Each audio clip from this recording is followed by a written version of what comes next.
bem, gente? Começa agora mais um episódio do seu podcast No Contexto, sua experiência semanal de estudo da Bíblia, claro, baseado em nossa lição da Escola Sabatina Jovem, contexto bíblico com o tema dessa temporada, mensagens, a verdade presente para nossos dias.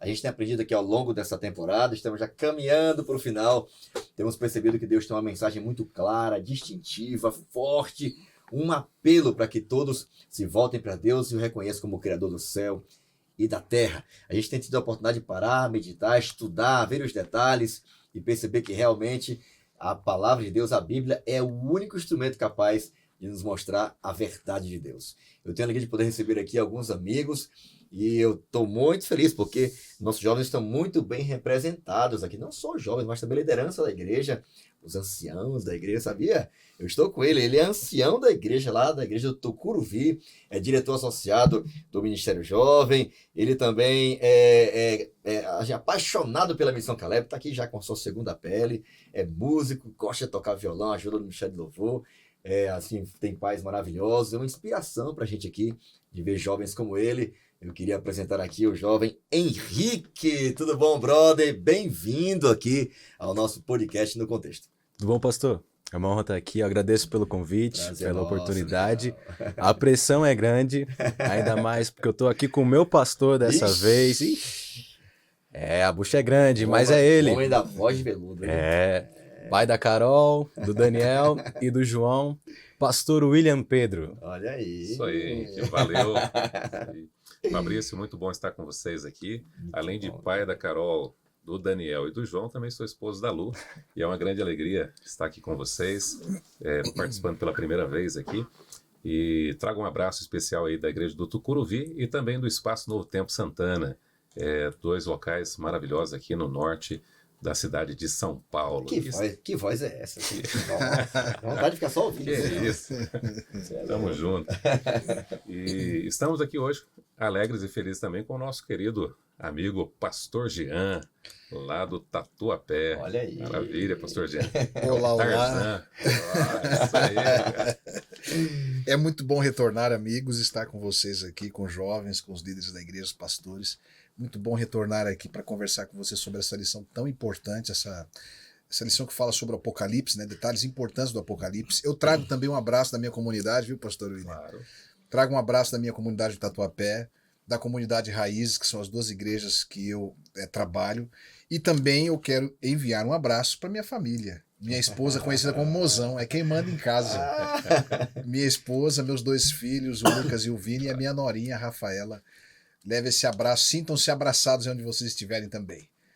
Fabrício, obrigado pelo convite mais uma vez. Deus abençoe muito você. A gente agradece, brother, mais uma vez aí pela disposição de estar aqui com a gente. É sempre muito legal estar na companhia de amigos, né? É isso aí. E a gente está aqui representando, né? Essa é a ideia mesmo, a participação dos pastores, dos nossos jovens, que também representam os líderes da igreja, né? O podcast existe para se tornar uma ferramenta a mais, né? Para estimular, motivar a galera a continuar firme aí no estudo da Bíblia. Amém. E eu também queria agradecer a galera que tem acompanhado aí o podcast, desafiar você a continuar seguindo nossas redes sociais, aí no Instagram, Jovens Adventistas APL, acompanhando aí não só os bastidores, os temas, o tema da semana, os cortes também, mas sobretudo aí toda a agenda do Ministério Jovem, as ações da igreja gerais, também específicas feitas aí pelo Ministério Jovem aqui da Paulista Leste. Também queria desafiar você a acompanhar nosso conteúdo aí, o vídeo sempre liberado no início da semana, no sábado, o conteúdo aí no canal do YouTube da Paulista Leste. Você acompanha ali todos os episódios, também a minutagem para você em algum dia específico ali estar acompanhando o conteúdo, quem sabe pegando algum insight aí para te motivar aí a ter um bom momento de estudo, de troca de ideias na sua classe da Escola Sabatina Jovem. Se você preferir, gosta aí de praticar esporte, caminhar ou pegar um metrôzão aí da vida, tá aí também a opção aí na qualquer plataforma que você tiver de áudio aí, você procura por No Contexto Podcast. Você pode também acompanhar esse conteúdo somente em áudio, da forma que você achar melhor, tá bom? A gente vai começar esse momento aqui da melhor maneira possível, que é pedindo a bênção de Deus, né não, Henrique? A pressão é grande. Vamos falar com o papai. E a gente vai orar, obrigado aí, ora com a gente, para que a gente entenda e compreenda, né, o tema desse estudo. Vamos orar. Santo Deus, eterno Pai, nos reunimos aqui em Teu nome, Pai, para gravar mais um podcast. Amém. Eu venho que te pedir, Pai, para que a presença do Teu Santo Espírito, Pai, venha se fazer presente em nosso meio, Amém. que o Senhor nos ilumine com discernimento, com entendimento, com humildade, para deixar que a Tua palavra, Pai, fale por si mesma. Amém. Esteja conosco, pedimos no santo nome do nosso Senhor Jesus Cristo. Amém. Amém, amém. Obrigado, Ricão, aí pela oração, tá? Tema da semana, gente. Estamos ainda afunilando mensagens fortes, distintivas. Hoje não vai ser diferente. Terminamos um episódio falando sobre a importância do sábado e o fim. Estamos agora tratando de um assunto muito interessante, também muito forte, claro na Bíblia, no finalzinho ali da Bíblia, no Apocalipse. O tema da lição do episódio dessa semana é a cidade da confusão. Olha, nossa, é um tema bem forte, hein? E é interessante porque o Apocalipse retrata, né, e descreve, né, essa cidade em oposição, em contraste à cidade santa, né, um lugar onde habita a justiça, é tudo em ordem, é tudo perfeito, onde Deus reina, né, um lugar onde os santos irão morar para sempre, diferente dessa outra figura, desse outro símbolo, né, representado por uma grande cidade conhecida por sua confusão, engano. É uma cidade onde as pessoas não vivem sóbrias, não saem de lá coisas sóbrias, sábias ou que dão sentido à vida. Ao contrário, o foco e a base dela é a confusão. Que cidade é essa? A gente vai tentar compreender, identificá-la e, quem sabe, aqui abrir um horizonte, expandir o seu horizonte com respeito à compreensão desse tema tão importante na Bíblia. Tá bom? Eu vou ler aqui o tema, antes da gente trocar uma ideia sobre a tirinha da semana. O capítulo de Apocalipse, capítulo 17. Você tem a sua Bíblia em casa, quer acompanhar ou ler, ou junto da sua lição? Apocalipse, capítulo 17. Eu vou ler do 1 até o 6. Eu acho que dá um esclarecimento maior de que há de fato aqui uma cidade que é descrita como uma mulher. Mais uma vez um símbolo aqui em contrafação o símbolo da mulher pura lá do início do Apocalipse, né? Representando a igreja de Deus, o povo de Deus, os remanescentes, os que seguem, guardam os mandamentos de Deus, amam a Jesus, são fiéis a Jesus, em contraste a um outro grupo, um outro movimento, uma outra instituição, conhecida e demonstrada aqui, exemplificada como sendo uma mulher montada em uma besta. Imagina que negócio, o negócio aqui é pesado, os símbolos, hein? Mas eu vou ler aqui, 17, a partir do verso 1 em diante. Diz assim, ó. Um dos 7 anjos que tinha as 7 taças aproximou-se e me disse, venha, mostrou para João, venha e eu mostrarei a você o julgamento da grande prostituta que está sentado sobre as muitas águas, com quem os reis da terra se prostituíram. Os habitantes da terra se embriagaram com o vinho da sua prostituição. Então o anjo me levou no espírito para um deserto. Ali uma mulher montada numa besta vermelha, que estava coberta de nomes blasfemos, e que tinha 7 cabeças e 10 chifres. A mulher estava vestida de púrpura e vermelho e adornada de ouro, pedras preciosas e pérolas. Segurava um cálice de ouro cheio de coisas repugnantes e da impureza da sua prostituição. Em sua testa havia esta inscrição: Mistério, Babilônia, a grande mãe das prostitutas e das práticas repugnantes da terra. Verso 6, vi que a mulher estava embriagada com o sangue dos santos, o sangue das testemunhas de Jesus. O texto vai seguir correndo, vai descrever aqui como será, como é que essa mulher atua. A intenção no verso 9 até requer uma mente sábia para você identificar, aí dá uma localização, né? uma georreferência de onde ela estaria, por que ela se tornou e é conhecida como o QG do mal, né? do envio de todos os enganos mais terríveis do mundo. De lá é coordenado, é sério o que o João está falando, né? É coordenado todas as estratégias do mal aqui na Terra. É pesado, né? Mas é isso aí. E o 14 e o 18 vai falar um pouco sobre a queda, inclusive é a forma como Deus, segundo a Bíblia, vou até ler o verso 18, né? A mulher que você viu é a grande cidade que reina sobre os reis da terra. Verso 18 do capítulo 17. Então essa mulher, ela é chamada também de a grande cidade. Bom, o tema aqui, a cidade da confusão. A gente aqui percebe que a nossa lição de jovens sempre começa com uma tirinha. Ela hoje, quem sabe das tirinhas todas, é a mais, assim, aparentemente abstrata, assim, não tem tanta informação. Não tem ali, né, as inscrições aí que tentam descrever, não tem charge, assim, mas é um símbolo. E esse símbolo aqui, ele é descrito por uma Bíblia aberta e um cálice derramando, aqui dá para perceber, embora não seja aqui, né, azul e branco, preto e branco, derramando um vinho. Bom, eu queria ouvir de vocês aqui de cara, que a gente fica pensando, né, cada um vai ter uma impressão. Qual foi a impressão que vocês tiveram olhando aqui para a tirinha da segunda? Já lemos o texto, o contexto? Qual foi a impressão que vocês tiveram aí? Eu posso começar. Pode lá. Eu olho para a Bíblia, não é? A palavra de Deus, que é pura, imaculada, a revelação do próprio Senhor. E eu até diria assim, se o Senhor não se revelasse a nós, nós jamais o conheceríamos, né? E a Bíblia é revelação especial, maior, talvez a melhor revelação que nós temos da palavra de Deus, tirando Cristo. E nós encontramos nela o caminho para a salvação. Encontramos Jesus dentro de toda a palavra. Esse cálice sendo derramado tem de ver também com esta cidade, tem de ver com esse sistema religioso que mancha, ou que tenta manchar, os princípios da palavra de Deus. Tenta adulterar os princípios da palavra de Deus. Então, isso é um cálice de ouro transbordando de abominação para trazer confusão às pessoas e tirar as pessoas do foco que é Cristo, do foco que é a salvação e etc.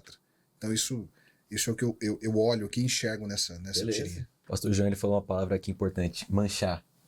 Uma mistura, uma sujeira ali, algo que era para ser puro, que tem a intenção de ser puro, mas acaba se perdendo, acaba se adulterando, no caso aqui do vinho, que a gente vê que é um símbolo presente no capítulo aqui do Apocalipse. Não só um vinho qualquer, mas a Bíblia ainda descreve o simbolismo dele como um vinho que transborda de abominações. Então você tem a palavra revelada de Deus e esse vinho aberta, disponível, revelada, e esse vinho sendo derramado em cima, como se tivesse uma mistura aqui, tentando juntar santo e profano ao mesmo tempo. Eu fico tentando imaginar o livro todo borrado, sabe? Imagina, todo borrado, essa pessoa tentando ler e não consegue, né? As coisas se misturando, as letras sendo borradas e fazendo de tudo para que a mensagem, que era para ser clara, distinta, comece a ficar meio que, né? E diz que esse vinho tem a capacidade, né, de embriagar, né? De tirar a lucidez, de tirar a clareza, de tirar a capacidade da gente poder entender. É muito interessante, né? Como um símbolo assim, né? Uma pequena descrição aqui faz a gente pensar em tanta coisa, né? E você, William? É justamente isso aí, Fabrício. A gente vê assim, a palavra, ela é a lâmpada para os meus pés, a luz para o nosso caminho. E o vinho aqui, essa taça, ela vem justamente para poder borrar, manchar, tirar esse discernimento. E quando a gente faz, quando eu li isso aqui, eu me lembrei de Levíticos 10, versos 9 a 11, que fala que o sacerdote, ele não podia beber vinho, nem bebida forte, nem nada que tirasse o discernimento, para que ele não pudesse entender entre o que é certo e errado. Então, assim, eu vejo aqui que esse vinho, ele vem justamente para bloquear a luz, que ilumina o nosso caminho. Ele vem para tirar o discernimento, então a gente precisa se livrar dele. O vinho, como nós vimos no estudo da lição, é o símbolo das falsas doutrinas, e aí a gente segue. Ok. Fabrício, você me deixa comentar só mais um detalhezinho? A gente tem nesse vinho aqui também uma contrafação do sangue de Cristo. Então você tem o sangue de Cristo, que é representado pelo puro suco da uva, né? Pelo puro suco da uva. Não e aí você tem um sistema religioso que mancha o que Cristo fez e faz, não só fez na cruz, como faz hoje no Santuário Celestial, e através dessas doutrinas espúrias, como o pastor William acabou de falar aqui.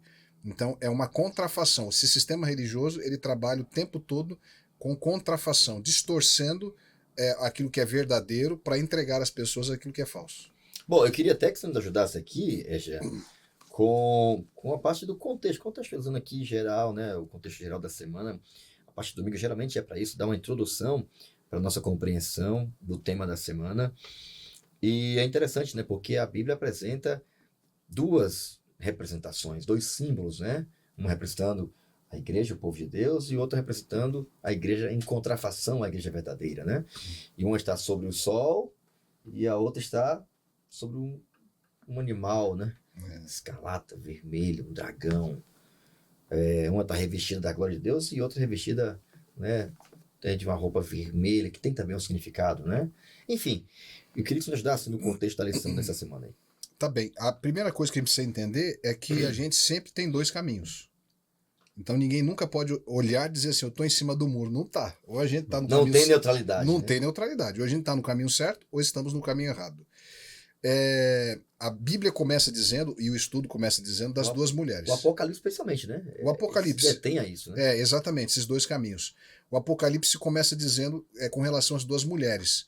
E essas duas mulheres, elas são a representação do que nós entendemos como a teologia do grande conflito. Que, na minha concepção, é a principal teologia bíblica. Uhum. Então, se a gente quiser entender por que está tendo guerra lá com a Ucrânia e com a Rússia, a doutrina do grande conflito, me ajuda a entender isso. Uhum. Por que veio o Covid, e etc. Por que tem bem e mal?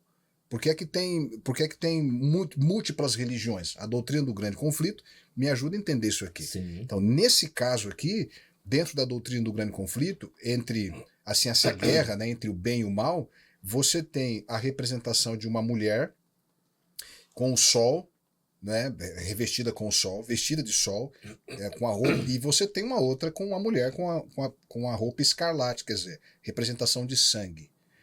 Nessa representação, essa mulher que tem o sol representa Jesus, o sol da justiça, a Bíblia, que é lâmpada para os pés e luz para o caminho. Então, é uma igreja que segue os princípios da palavra de Deus, segue os mandamentos da palavra de Deus. E em contraponto, você tem uma outra mulher que ela tem essa taça de ouro transbordante da abominação, e a roupa dela é toda vermelha manchada com sangue de pessoas que morreram ao longo do caminho sendo perseguidos por ela.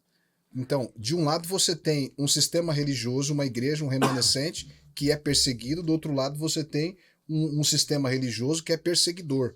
Então, tem Cristo como o sol da justiça, a palavra de Deus como base, e o outro tem uma pluralidade de doutrinas errôneas que leva as pessoas ao engano.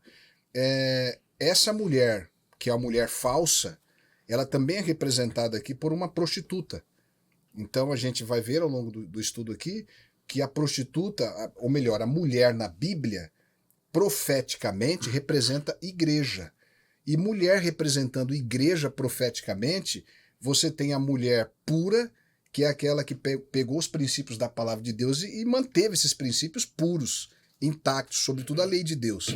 E você tem uma mulher que no Apocalipse 17 é chamada de prostituta, que ela pega os princípios da palavra de Deus e ela distorce esses princípios e leva as pessoas ao engano. Então, é uma igreja, um sistema religioso que ela se opõe, ela se afasta do seu marido, trai o seu marido com doutrinas espúrias, né? Então, deixa a palavra de Deus de lado, né? Ela vai ser representada, esse tema vai ser representado pelas mulheres, mulher verdadeira e mulher falsa, mas também vai ser representado pela grande cidade chamada Babilônia. E por que Babilônia? Porque a gente deve se lembrar da Torre de Babel. Quando Deus lá na criação pede para o povo se espalhar pela terra, e lá na Torre de Babel o povo decide ficar todo mundo concentrado num único lugar.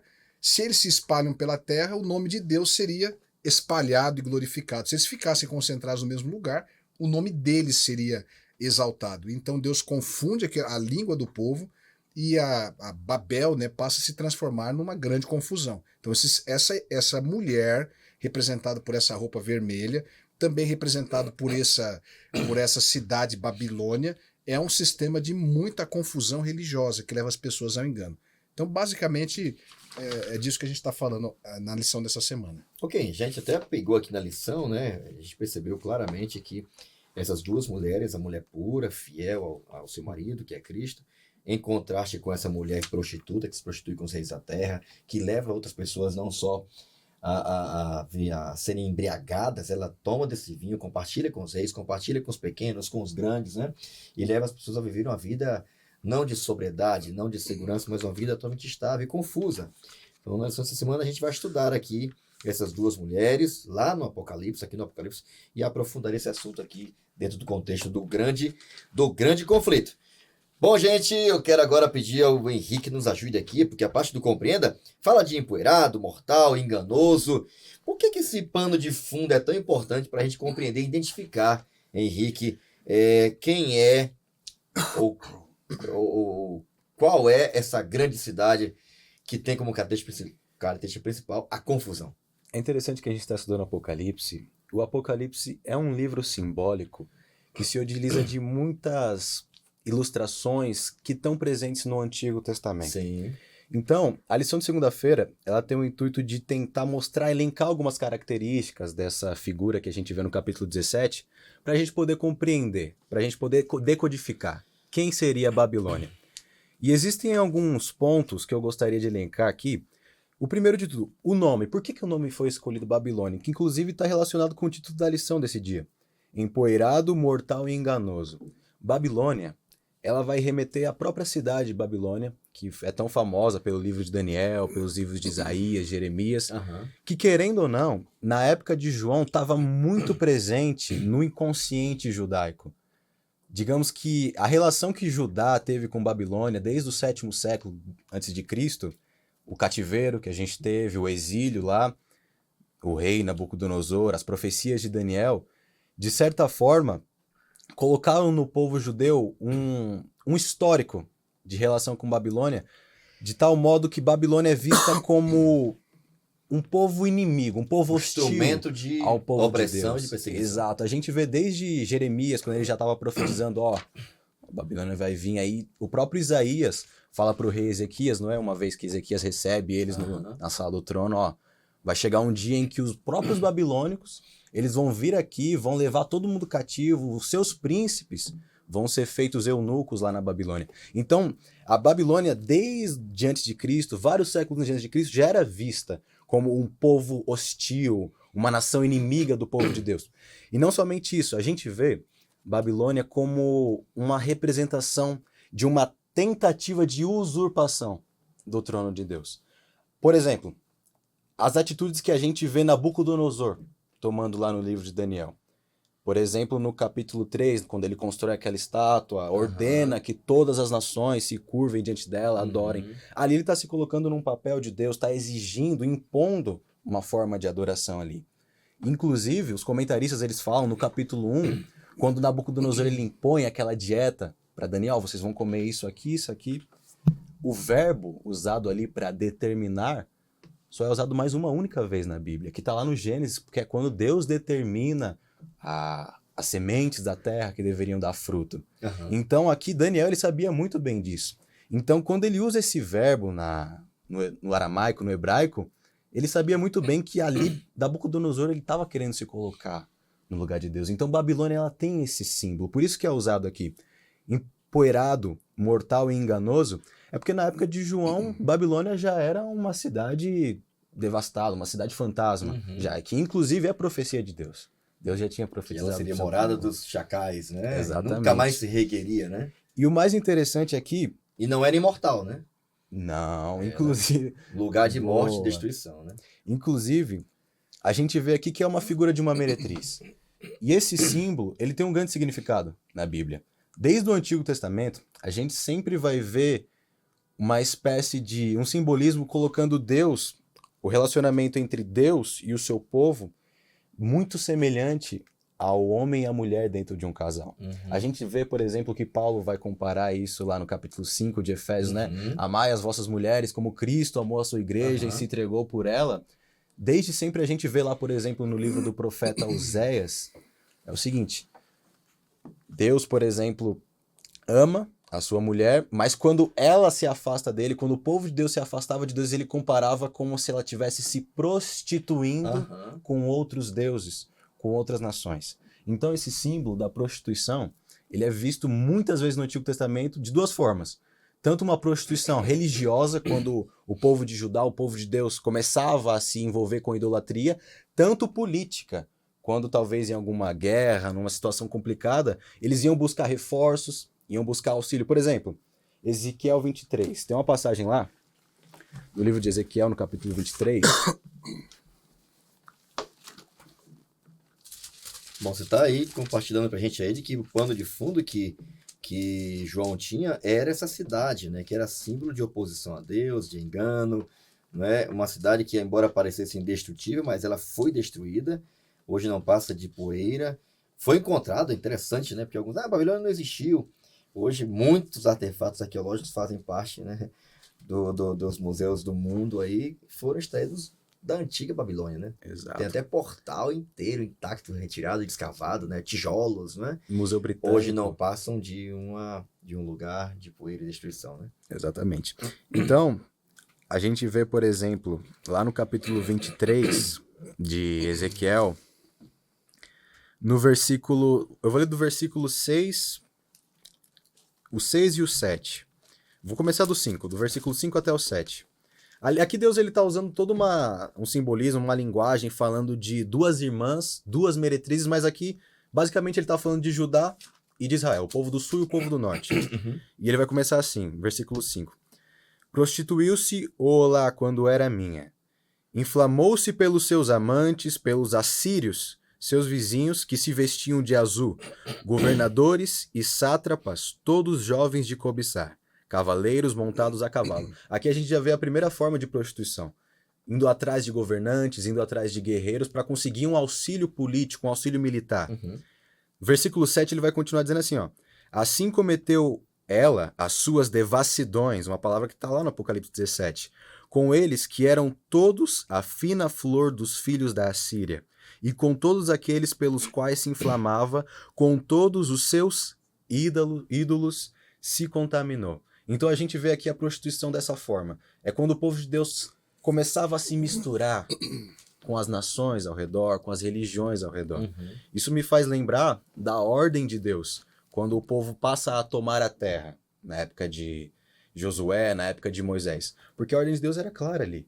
Não deixem sobrar ninguém, porque lá na frente os vossos filhos vão se misturar, vocês vão querer ter relações com as mulheres dos cananeus, com as mulheres dos fenícios, e vocês vão abandonar o seu Deus.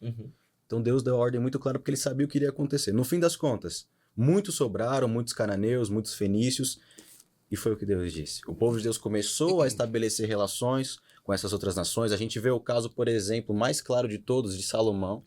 Salomão, por causa das mulheres que ele teve, se aprofundou completamente na idolatria. Então, esse símbolo de uma meretriz que João vê ali, remete a gente a principalmente uma apostasia do povo de Deus. O povo de Deus saindo da religião que Deus tinha instituído, da adoração somente a Deus, e passando a se relacionar com outras formas de adoração. Então, ó, nas profecias, aqui até destaque na lição, aqui nas profecias do Apocalipse, Babilônia representa um sistema falso, um sistema religioso, olha, falso, que terá características semelhantes à Babilônia no Antigo Testamento.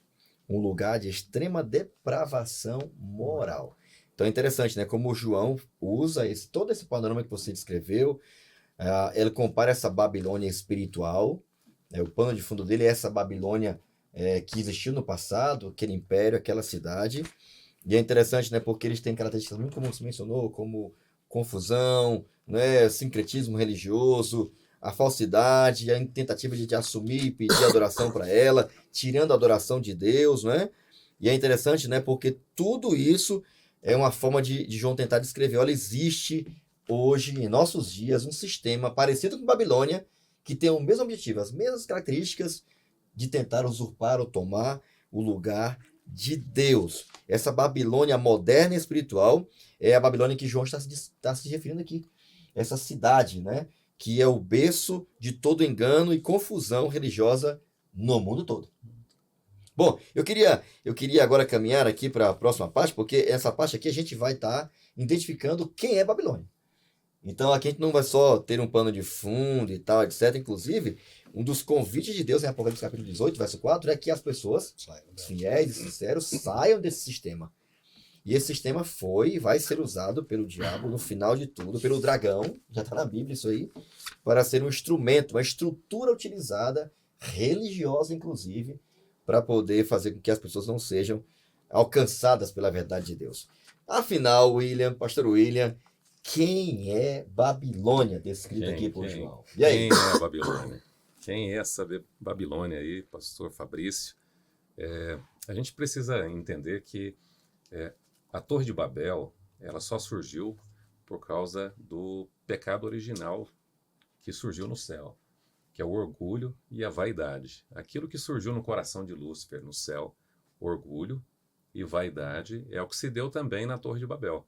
Quando Nimrod e todos aqueles que se uniram a ele na construção da grande cidade, o desejo deles era fazer a vontade deles e não a vontade de quem? De Deus. O mais importante é o que eu penso, o que eu acho, o que nós aqui, seres humanos, compreendemos, e Deus a gente deixa no outro plano. Deus está por lá, mandou um dilúvio, destruiu toda a terra, mas agora é o seguinte, nós vamos criar com a nossa ciência, com a nossa tecnologia, nós vamos construir aqui uma baita de uma torre com um material superpotente que pode vir o dilúvio que for, que não vai destruir. E eles sabiam que Deus nunca mais ia mandar o quê? Dilúvio. Ainda conseguiam errar até nisso, né? Por causa da vaidade. Nós vamos mostrar que nós podemos e acontecemos. Da mesma maneira, né, o povo construiu então esse monumento. Dessa forma, Babilônia surge justamente desse nome Babel, que já foi comentado aqui, é algo bem comum para todos nós. Que significa confusão, né? Significa justamente isso. A lição deixa claro para a gente aqui, ó. Babilônia significa confusão, né? E esse sistema é tão maligno que é descrito como embriagada com o sangue dos santos e com o sangue das testemunhas de Jesus. Se a gente olha na história, né, quem é que esse sistema que mistura o certo com o errado, mistura a palavra de Deus com a tradição, que perseguiu a Deus, a palavra de Deus, os santos de Deus, e está embriagada com o sangue dos filhos de Deus? Nós vamos seguindo e aprendendo mais, né? Então a essência da Babilônia espiritual representa uma religião baseada em ensinos humanos, pastor Fabrício, e não na palavra de Deus, e estabelecida em ideias humanas e apoiadas em tradições humanas, aquilo que é atrativo, que é legal, que o ser humano gosta daquilo que é comum, né? Daquilo que o atrai, daquilo que assim tem uma sinergia, tem uma identificação, e às vezes parece que aquilo que é de Deus, divino e tudo, não se identifica tanto. Por isso que Jesus diz que quando nós examinamos as Escrituras, nós encontramos Ele, porque Jesus é Deus encarnado, é o Deus conosco, mas Babilônia vem para retirar Jesus de lado.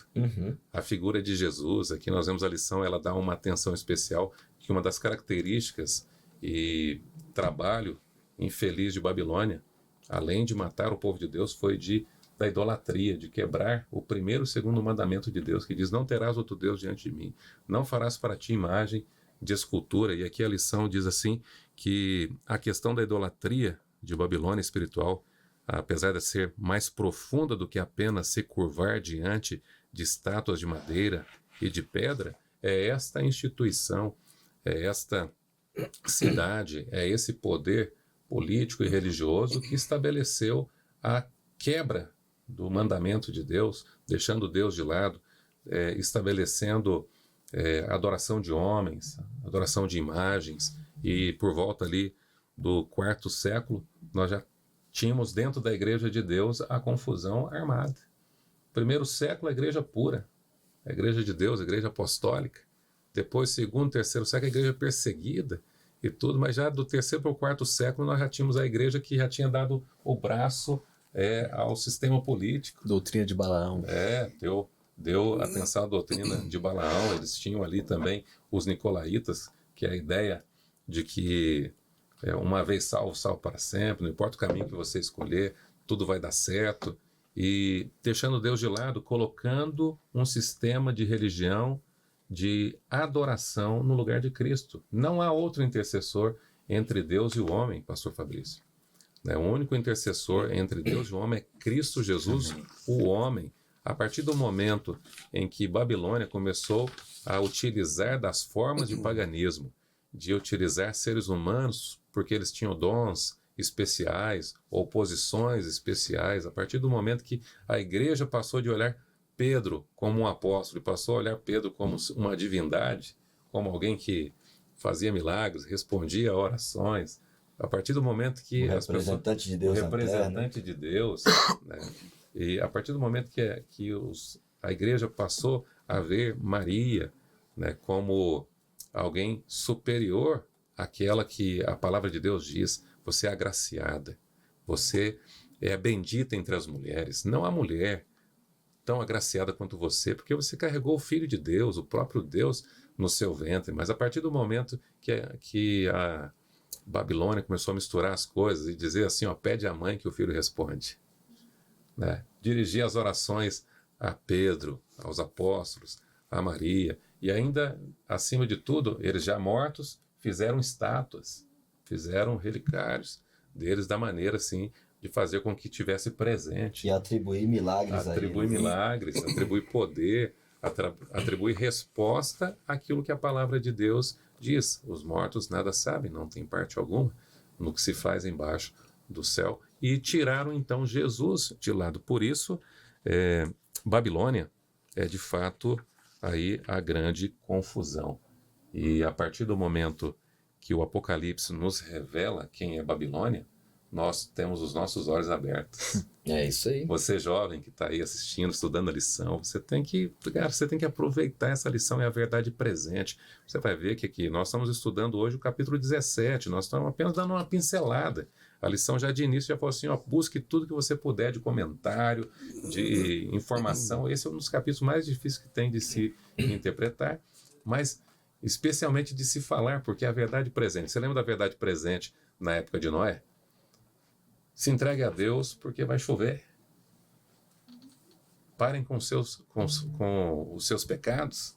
Né? Se vocês não se arrependerem, todo mundo vai ser destruído. A mensagem era dura.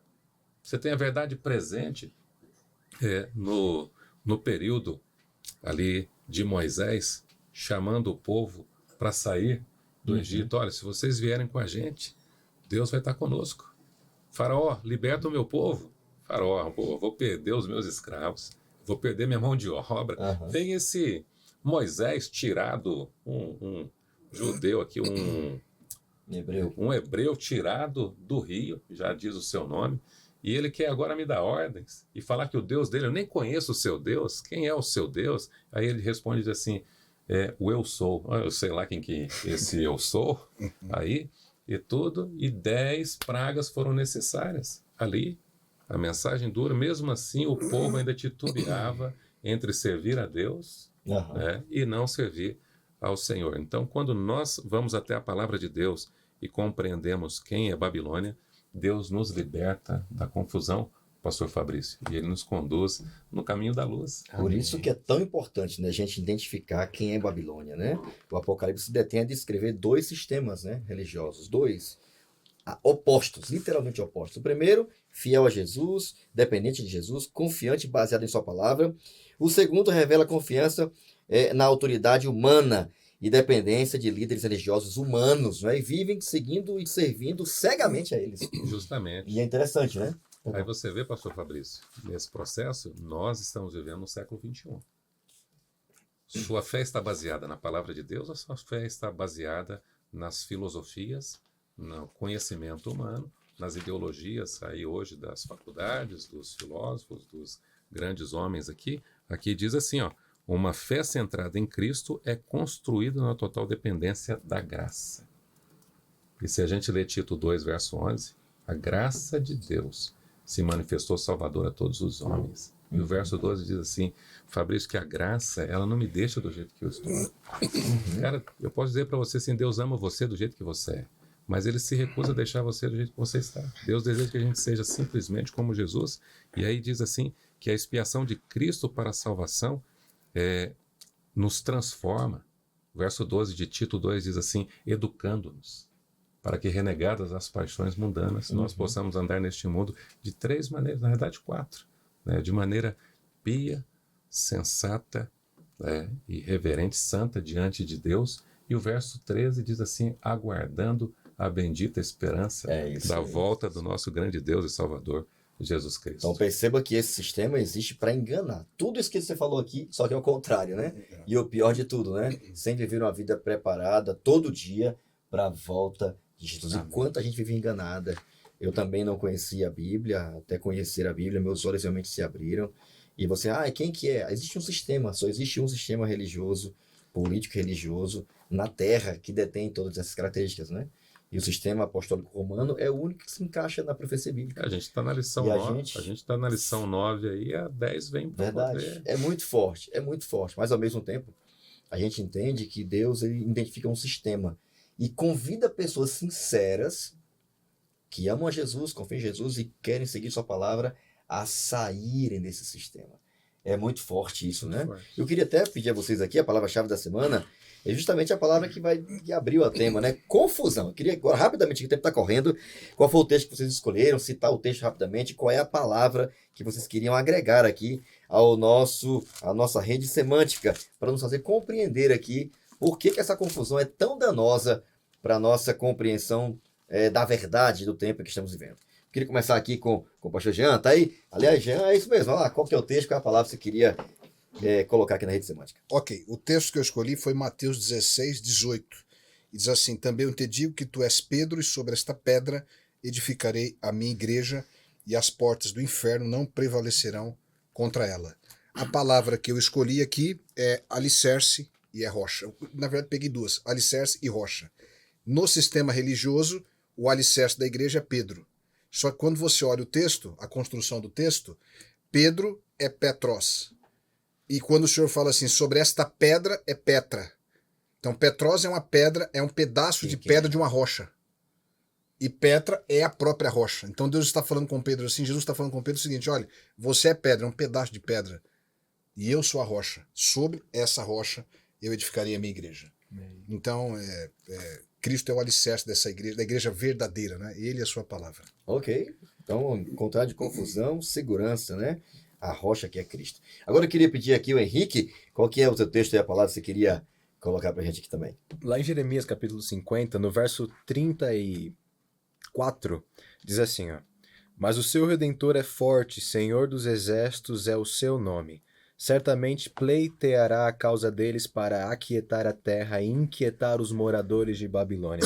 Enquanto o povo de Deus estava na cidade de Babilônia, ansiando pelo dia em que eles voltariam para casa, pelo dia em que eles estariam novamente no templo, eles confiavam no Redentor dele. E como a gente viu, Babilônia hoje, a Babilônia espiritual, ela tem os seus embriagados.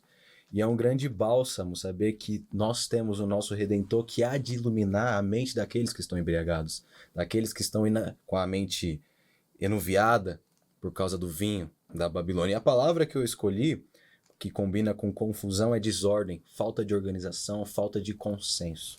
Ok, excelente. E aí, William, qual é o texto aí, qual é a palavra que você queria agregar? Mas Êxodo 24:6. Boa. 24:6 diz assim: não farás para ti imagem de escultura, nem semelhança alguma do que há em cima nos céus, nem embaixo na terra, nem nas águas debaixo da terra. Não as adorarás, nem lhes darás culto, porque eu sou o Senhor, teu Deus, Deus zeloso, que visito a iniquidade dos pais nos filhos até a 3ª e 4ª geração daqueles que me aborrecem, e faço misericórdia até 1000 gerações daqueles que me amam e guardam os meus mandamentos. Aqui o texto mostra para nós que a gente tem um Deus maravilhoso, um Deus que nos ama, que é capaz de fazer bondade por nós até 1000 gerações, e ainda que a gente se desvie do caminho dele, chega a se envolver com a idolatria, com as coisas, ele visita até a 3ª e a 4ª geração. A palavra aqui é idolatria, porque confusão é justamente isso. Não se confunda, Deus é único. E Deus não pode ser confundido nem no céu, na terra, no mar, com coisa alguma aqui. Ele é eterno, onipotente, onisciente, onipresente.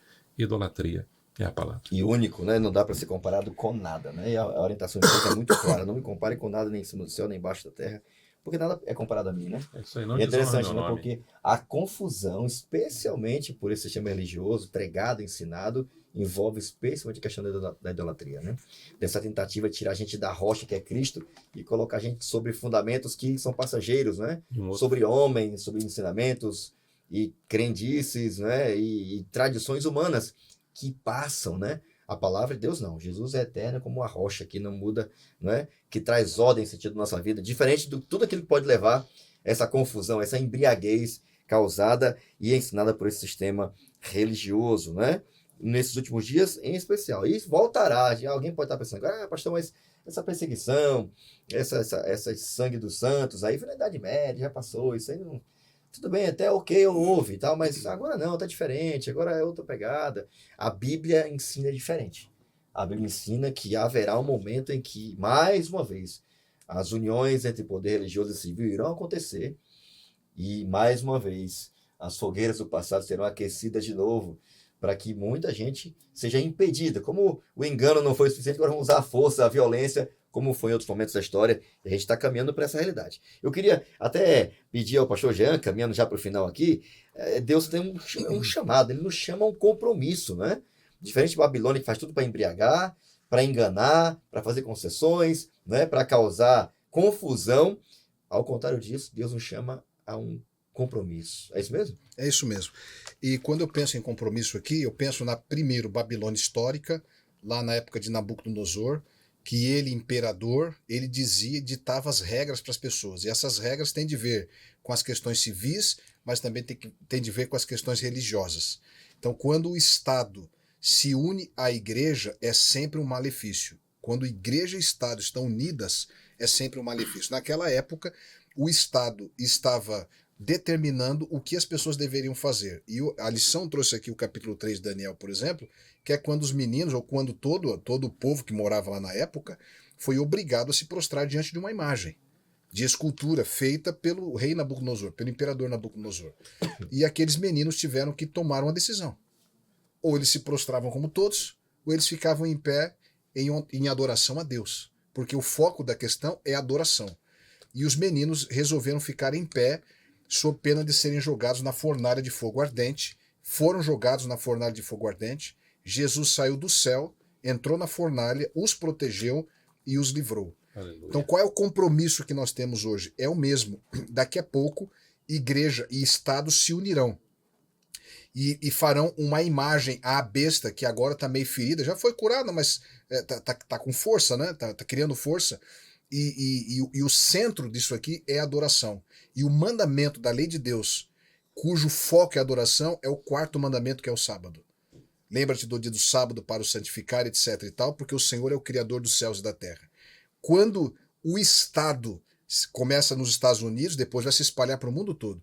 Quando o Estado colocar novamente um decreto dominical, obrigando as pessoas a trabalhar no sábado e descansar no domingo, o Estado vai erigir uma imagem a essa besta, que agora está ferida, que é esse poder, que é essa igreja. Uma outra forma de ilustrar esse sistema religioso. Uma forma de ilustrar o sistema religioso. E nessa situação, todos nós teremos que tomar uma decisão: ou adoramos a Deus guardando o sábado, ou não adoramos a Deus e adoramos a esse sistema religioso descansando no domingo. Hoje nós temos liberdade. Então hoje o nosso compromisso é, quando formos colocados diante das questões humanas, a gente tem que dizer: mais importa servir a Deus, obedecer a Deus, do que obedecer aos homens. Então esse é o compromisso nosso. A gente não fica com a tradição. Esse sistema religioso, ele tem como base a tradição, às vezes, acima da palavra de Deus.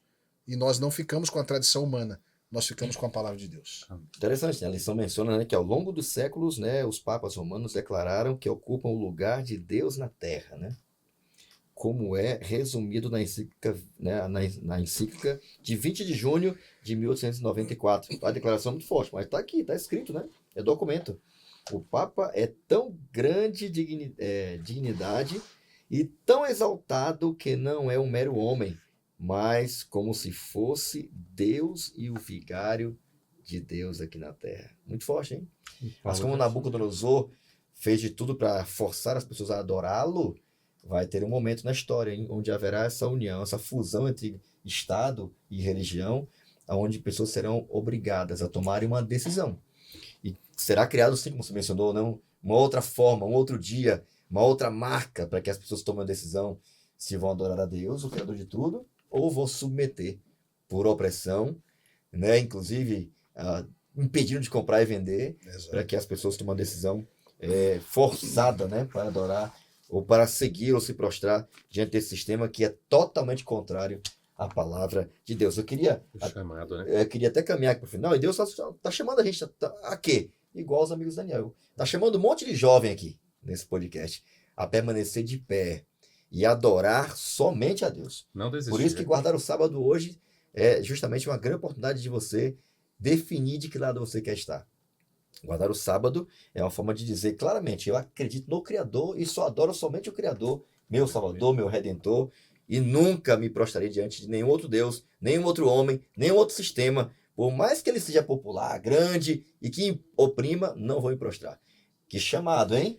E Deus chama você que está ouvindo, assistindo a gente nesse momento também. Caminhando para o final, nosso tempo acabou, gente. O juízo da falsa religião. A Bíblia fala que esse sistema será julgado e condenado. Eu queria até ouvir aí palavras finais, comentários finais aqui. Tem vários textos aqui da revelação profética, né? Através de Ellen White. Henrique, qual é aí a destaque que você queria dar, que você conseguiu enxergar aqui no juízo que será dado sobre essa falsa religião? É um texto que a gente tem aqui do Grande Conflito, da página 325, é o segundo parágrafo da lição de sexta-feira. A primeira metade do parágrafo ela começa assim, ó. Declara-se que Babilônia é mãe das meretrizes. Suas filhas simbolizam as igrejas que se apegam às doutrinas e tradições, seguindo o seu exemplo em sacrificar a verdade e a aprovação de Deus, frisa agora, para estabelecer uma aliança ilícita com o mundo. A gente aprende aqui que toda apostasia, toda vez que o povo de Deus ele passa a crer em doutrinas erradas, tudo isso tem início numa tentativa de transigência com o mundo. Tornar o evangelho mais palatável, mais conveniente para que seja aceito. A gente viu isso nos primeiros séculos da era cristã e a gente vê muito isso hoje. Então, um sistema religioso que busca substituir a esperança do reino de Deus vindouro por um reino aqui terreno, pelas glórias de Deus aqui na terra. A gente vê a pompa que Babilônia tinha, cheia de ouro, cheia de pérolas, toda aquela luxúria. Quando a gente tira os nossos olhos do céu, quando a gente deixa de falar como os apóstolos, esperamos nova pátria nas quais habita a justiça, e a gente coloca o nosso foco aqui, buscamos as recompensas aqui, ainda nessa terra, nessa vida, a gente está tentando tornar o evangelho de forma mais acessível ao mundo, buscando ainda os resultados nessa vida aqui. Bom, sabendo que Babilônia, é isso mesmo, sabendo que essa falsa sistema religioso será julgado e condenado, há um apelo, né? Eu queria só ouvir palavras finais de vocês aqui, porque aqui na sexta-feira falou que a maior parte dos sinceros e fiéis estão nesses lugares, né? Exatamente. Estão, às vezes, até ou de forma ignorante, ou por não saber, ou até confiando em pessoas, por não ter um contato direto com a sua palavra, né? Por não conseguir ver nitidamente que está ali, não basear sua fé na Bíblia, na palavra, não fundamentar sua fé ali. Qual é o convite de Deus aí, aqui descrito na parte final, aqui, nosso consenso final, que é feito a esses sinceros? Eu queria ver os comentários finais de vocês aqui. Há dois convites, né? O primeiro convite é aos fiéis. Está lá em Apocalipse 2, verso de número 10. Ser fiel até a morte e dar-te-ei a coroa da vida. Então, esse é o chamado de Deus para você, jovem. Permaneça fiel. Permaneça, não desista, siga em frente, eu estou contigo, eu sou o leão da tribo de Judá. Nós, aqui o verso 14 de Apocalipse 17 diz que pelejarão contra o Cordeiro, mas o Cordeiro os vencerá. E vencerão também os chamados, eleitos e fiéis. Esse é o primeiro chamado. Segue o Cordeiro, fica com ele.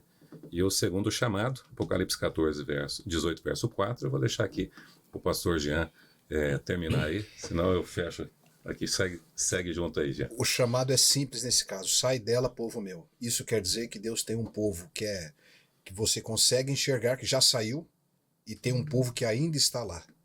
Todas essas pessoas são povo do Senhor. E vou acrescentar, a maior parte dos salvos ainda estão lá. Mas daqui a pouco ouvirão a voz do Cordeiro, haverá um só rebanho e um só pastor. Então que Deus nos abençoe e que a gente, como aqueles que já saíram, né, tenhamos uma voz forte, potente, clara, amorosa, para convidar essas pessoas para deixar o sistema babilônico. Olha aí, gente, é isso aí. Seja essa voz de convite para que as pessoas saiam da confusão, da embriaguez, das doutrinas que não vêm de Deus, humanas, e se voltem para a palavra e aceitem o convite de adorar o Criador do céu, da terra e do mar, guardar seus mandamentos, guardar o sábado por amor a Jesus e assim dar glória somente ao nome dele. Eu queria pedir aqui que o William terminasse esse momento com oração. Queria agradecer mais uma vez aqui ao Henrique, pastor Jean, meu brother. Termina com oração, amigo. Obrigado por estar aqui com a gente. Vamos orar, sim.